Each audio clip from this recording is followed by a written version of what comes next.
में संदेह पैदा करती है कि श्री कृष्ण मुझसे नाराज हैं। शायद कोई अपराध तो नहीं बन रहा, या किसी ने मुझे श्री कृष्ण द्वारा दंडित होने का श्राप तो नहीं दे दिया।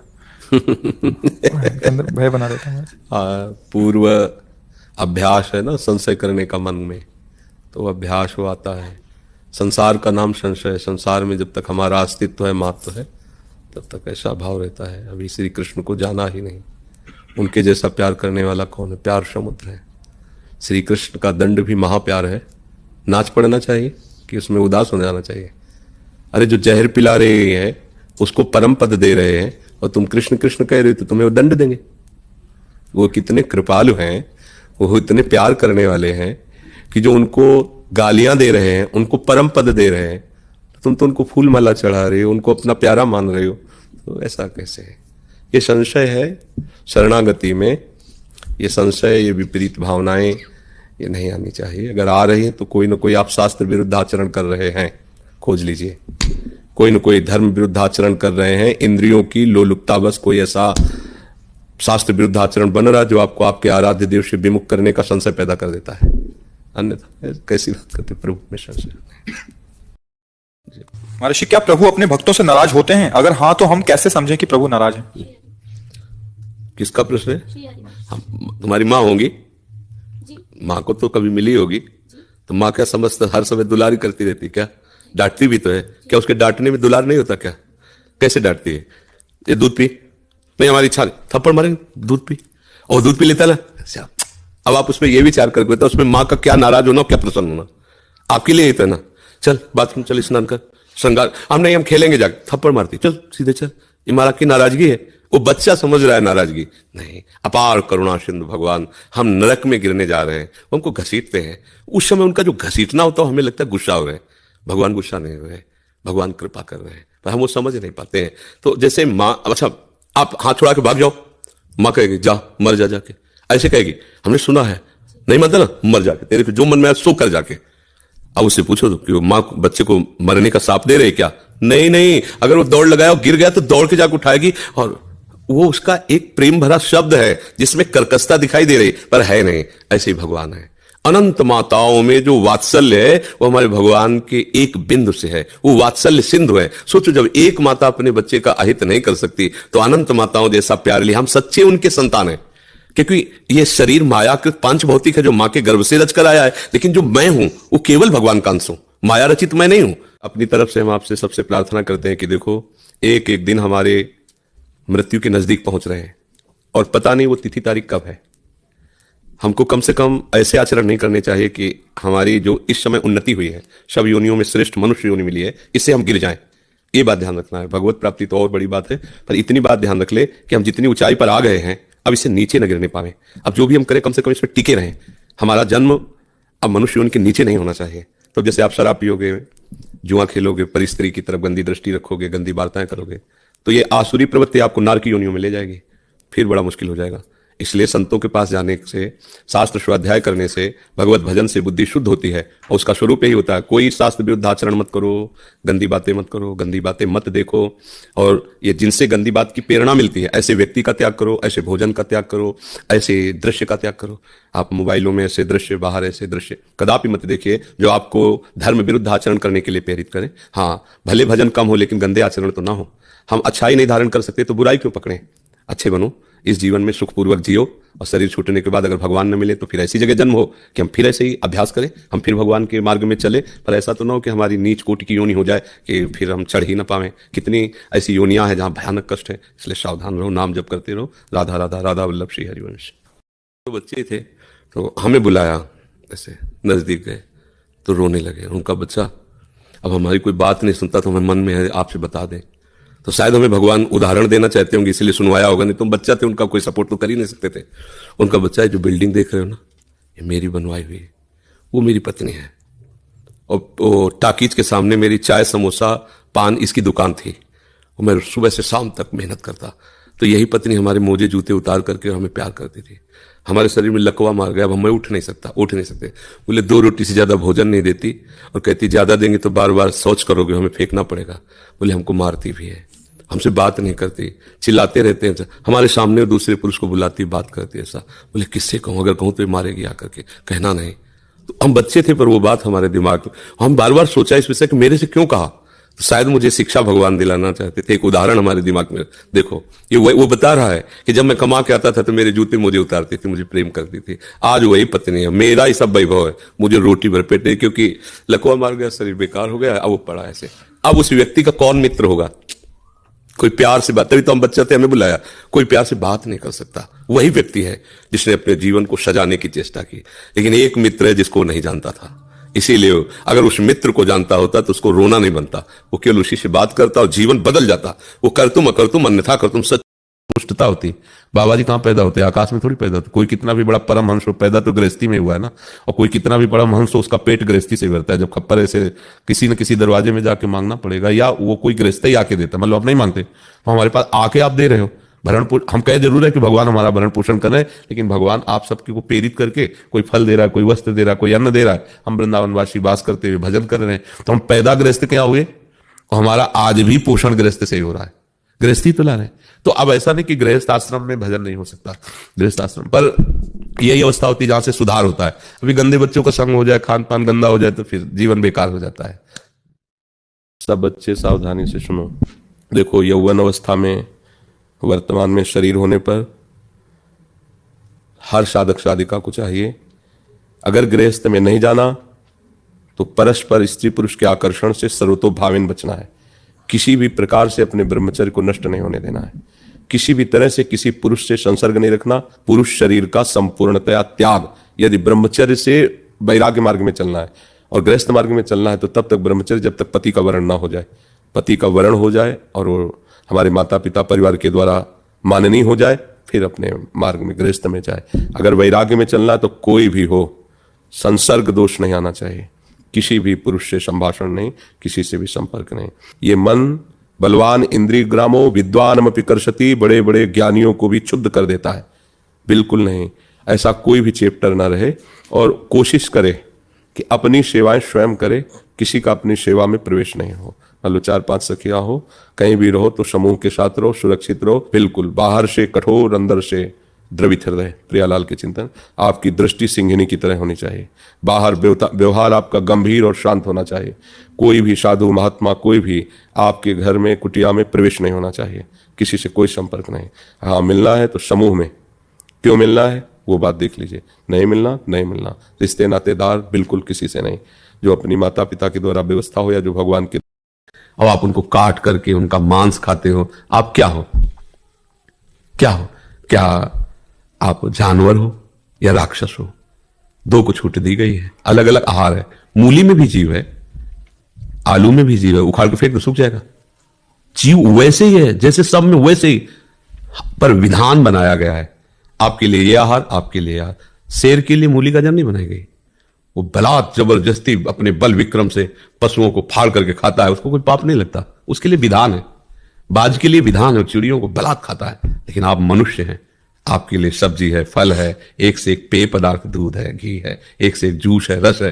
कौन सा बल आप ये अंडा में, मांस में, मछली में, ये सब क्या है? केवल बुद्धि भ्रष्ट हो गई है। अब वो कहने में थोड़ा बुरा लगेगा, राक्षसी भाव इसे ही तो कहते हैं। वो जीव बचना चाहता है। आप जिस जीव की हत्या कर, आप देखो उसको, वो फड़फड़ा रहा है, बचना चाहता है। आप उसे जलाते हैं, काटते हैं, एक पैर बांध करके और उसको आग में जला रहे हैं। क्या ये जानते हो क्या होगा? घोर दुर्गति नरकों में होगी। अब वहां तो कोई, जैसे कहा जाए देखो ऐसा करोगे पुलिस पकड़ेगी, मार डंडे तुम्हें उल्टा बांध के मारेगी, बकवास है। और जो फंस जाते हैं ना, उनको समझ में आता है। ऐसे नाखून उखाड़ते हैं, कितने कितने कष्ट। अब वहां कोई देखने वाला तो है नहीं ना, भोगना पड़ता है। जैसे यहाँ का जेल की सजा बताई जाए जनरल आदमी, लगेगा यार डबकाने के भय के कारण कह रहे हैं। ऐसा कहां होता होगा? वो होता है जो तुम सोच भी नहीं सकते। अनंत माताओं में जो वात्सल्य है वो हमारे भगवान के एक बिंदु से है। वो वात्सल्य सिंधु है। सोचो, जब एक माता अपने बच्चे का अहित नहीं कर सकती तो अनंत माताओं जैसा प्यार लिए हम सच्चे उनके संतान हैं।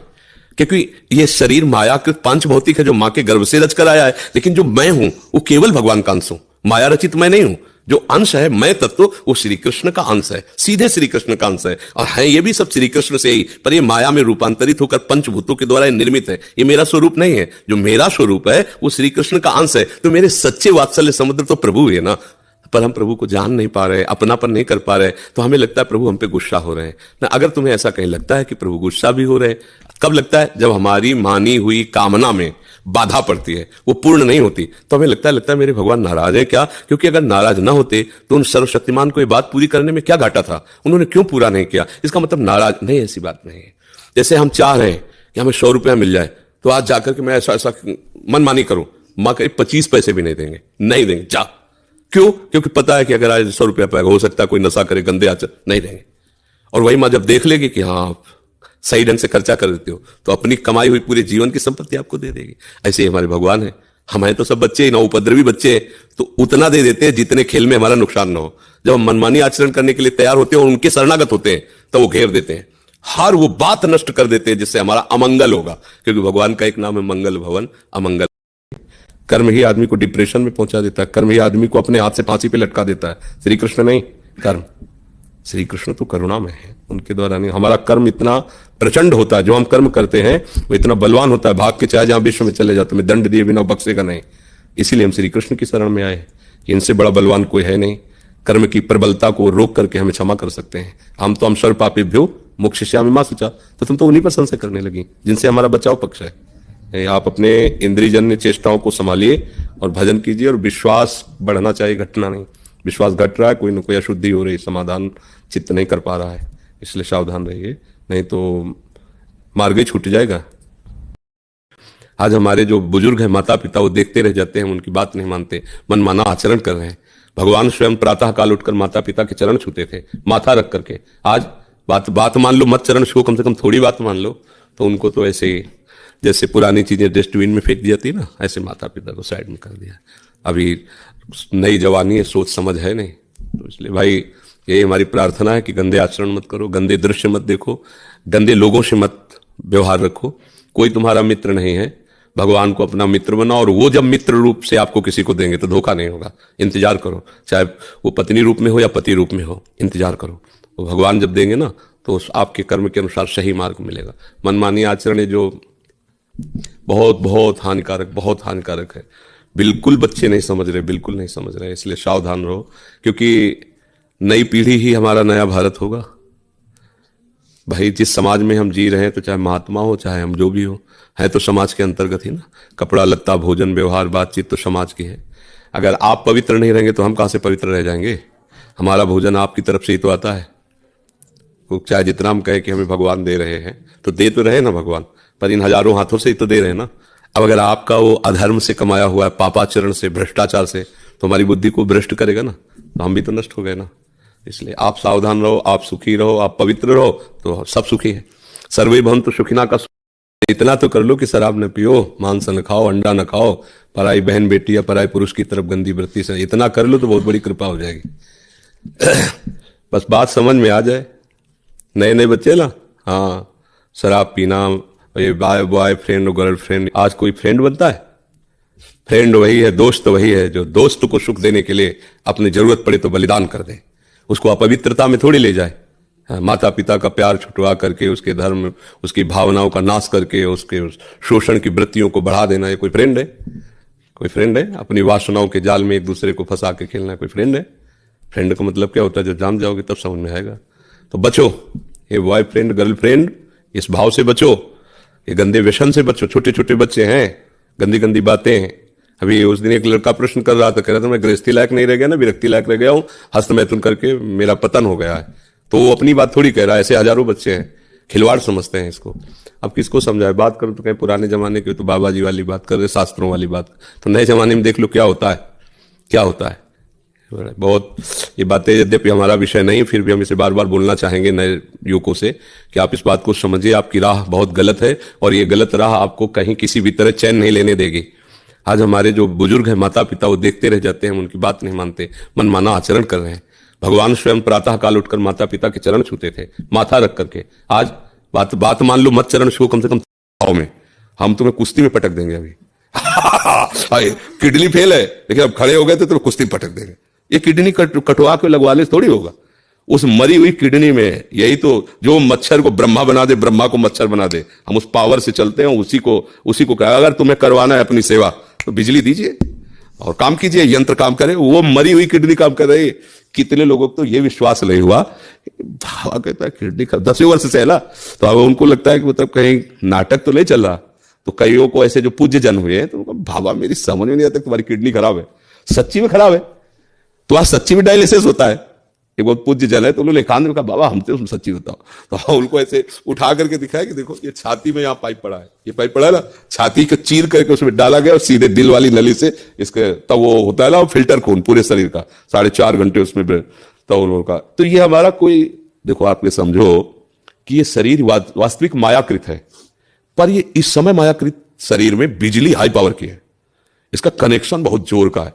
अभी जब तक चलेगा तो ऐसे चलेगा ना, एकदम फ्यूज हो जाएगा। जिस दिन उनको होगा तो ऐसे अच्छा गए बस ऐसे, ये ऐसे नहीं कि वैसे संसारिक थोड़ी, अभी संसारिक आदमी हो तो ग्लूकोज चढ़ रहा है, पड़े हैं ऐसे व्हील चेयर में चलाए जा रहे हैं, उठ पे, ऐसे नहीं। भागवतिक शक्ति एक अलौकिक शक्ति होती है। अब मतलब आप इतनी बड़ी बात कहे अपने समर्पण की, इसलिए हम अपने हृदय की बात जो गुप्त रखी जाती है, हम मानुषिक शक्ति से नहीं चल रहे, हम अपनी आयु से नहीं चल रहे, हम अपनी किडनी से नहीं चल रहे, हम अपनी लाडली जी की मुस्कुराहट से चल रहे हैं। और वो मुस्कुराहट जब तक इधर चलाना चाहती तब तक, नहीं तो उधर बुला लेगी। अब तो हमारा जीवन ही वही है, चाहे इधर रखो चाहे उधर रखो, तो कोई परेशानी तो है नहीं। इसलिए सब मस्त रहो, जब तक उनको बुलवाना सिंह की तरह दहाड़ करके जाएंगे ला, और बचपन से उन्हीं के सहारे रहे तो उनका चमत्कार। आज के 10 वर्ष पहले तुम जिसका मांस खा रहे हो वो तुम्हें चीत चीत के खाएगा, आज नहीं तो कल, और नहीं तो ऐसे रोड में फैला तुम्हारा मांस फिरेगा कि कोई खाने वाला भी नहीं होगा। देखते हो ना एक्सीडेंट जो होता है, चिथड़ा उड़ जाता है सबके पैरों की तरह रौन, वह इसी को सजाया था ना मांस खा के।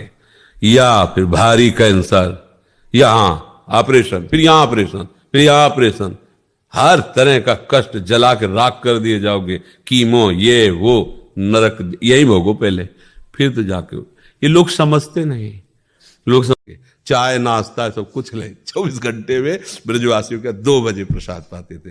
ये तो आज रोग दिया है तो श्री जी ने सुविधा दे दी, नहीं तो जी ही नहीं पाते। व्यायाम करना चाहिए, नाम जप करना। देखो आप देखो अपना जीवन देखना, 1 साल में आप बदल जाओगे, 1 साल में चेहरा बदल जाएगा, जीवन बदल जाएगा। नाम जप करो, आध्यात्मिक शक्ति बढ़ाओ, व्यायाम करो, शुद्ध भोजन करो, शारीरिक शक्ति बढ़ाओ, अभी आप बलवान बन जाओगे। बलवान कौन है? दूसरा गाली दे रहा, आप सह गए उसे बलवान कहते, उसके थप्पड़ मार दिया उसे बलवान नहीं कहते। बल आप में क्षमा है तो आप बलवान हैं, काम को आप जीत रहे हैं आप बलवान हैं, लोभ को आप जीत रहे हैं आप बलवान हैं, दूसरा कोई बीमार पड़ा है आप उसको सेवा कर रहे हैं, कोई चाह नहीं, ये आप बलवान हैं। निर्बल आदमी नहीं कर सकता। आज हम सब निर्बल होते जाते हैं, क्या? अपने सुख के लिए, बस हमारा शरीर सुखी रहे, दूसरे को छुरी से काट दो, कोई मतलब की बात नहीं। ये सब निर्बल लोग हैं जिनको विकार परास्त करते हैं। आप बलवान बन